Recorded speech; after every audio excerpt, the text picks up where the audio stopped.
CBI അന്വേഷണം വരുന്നു എന്നൊക്കെ കേട്ടതല്ലാതെ ഇതേക്കുറിച്ചുള്ള ഫോളോ അപ്പുകൾ എവിടം വരെ എത്തിയെന്നുള്ളതിനെക്കുറിച്ച് ഇപ്പം നമുക്ക് യാതൊരു വിധമായ രൂപവുമില്ല. എല്ലാം ഒതുങ്ങി. അതിൻ്റെ പേരിൽ പ്രക്ഷോഭങ്ങളില്ല. പ്രക്ഷോഭങ്ങളും കെട്ടടങ്ങി.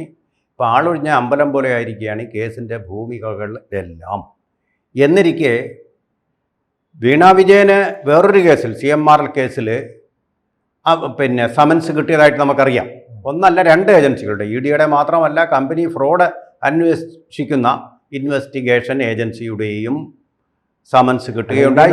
മുഖ്യമന്ത്രി അങ്ങനെ പറയുമോ? എന്റെ കുടുംബത്തെ ED വേട്ടയാടുകയാണ്, മകനെയും മകളെയും എന്നെയും കുടുംബത്തെയും ഭാര്യയും എല്ലാം ED വേട്ടയാടുന്നു എന്ന് ഇരവാദം ഉന്നയിക്കുമോ?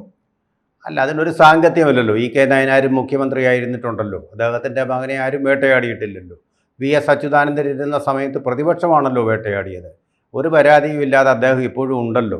പരാതികളൊന്നും തെളിയിക്കപ്പെടാതെ അദ്ദേഹം ഇപ്പോഴും ഉണ്ടല്ലോ. ശബരിമലയിൽ പോകുന്ന എല്ലാ വർഷവും പോയിക്കൊണ്ടിരിക്കുന്ന ഒരു ഭക്തനായിട്ട്, അയ്യപ്പനായിട്ട് അദ്ദേഹം പോകാറുണ്ടല്ലോ. ഒരു കുഴപ്പവുമില്ലാതെ ജീവിച്ചു പോരുന്നുണ്ടല്ലോ. അങ്ങനെയൊക്കെ പറഞ്ഞിട്ട് വലിയ കാര്യം വല്ലതും ഉണ്ടോ? അതൊന്നും ഒരു വസ്തുതയ്ക്ക് നിരക്കുന്ന കാര്യങ്ങളല്ല എന്ന് മാത്രമേ പറയാൻ പറ്റൂ. ഇതിൽ എന്തെല്ലാം ചിലയിടങ്ങളിലെങ്കിലും ED പറയുന്നതിൽ വാസ്തവമുണ്ടെന്ന് വിശ്വസിക്കുന്നുണ്ട്. ED പറയുന്നത് വാസ്തവം. പുക, തീയില്ലാതെ പുക ഉണ്ടാവില്ല. ചാരം മൂടിക്കിടന്നാലും അതിനുള്ളിൽ കനൽ കാണും, അഴിമതി ഉണ്ടാവും. പക്ഷേ ചാരം കൊണ്ട് മൂടാൻ സമർത്ഥമായിട്ട് അദ്ദേഹത്തിന് കഴിഞ്ഞിട്ടുണ്ട്. നമ്മൾ ഓർക്കേണ്ട കാര്യം, ഇങ്ങനെയുള്ള കേസുകൾ ഉണ്ടാവുന്ന സമയത്തൊക്കെ അദ്ദേഹം ഒരു ഡൽഹി സന്ദർശനം നടത്താറുണ്ട്. ഇപ്പോൾ ആളുകളൊക്കെ പറയുന്നതും കോൺഗ്രസ് ആരോപിക്കുന്നതും BJPയുമായിട്ടുള്ള ഒരു ഡീൽ നടക്കുന്നുണ്ടെന്നാണ്. പക്ഷേ ആ ഒരു ആരോപണം സത്യം ആക്കുന്ന വിധത്തിലാണ് ഈയിടെയും അദ്ദേഹം അവിടെ പോയിട്ട് മോദിയെ കണ്ടു.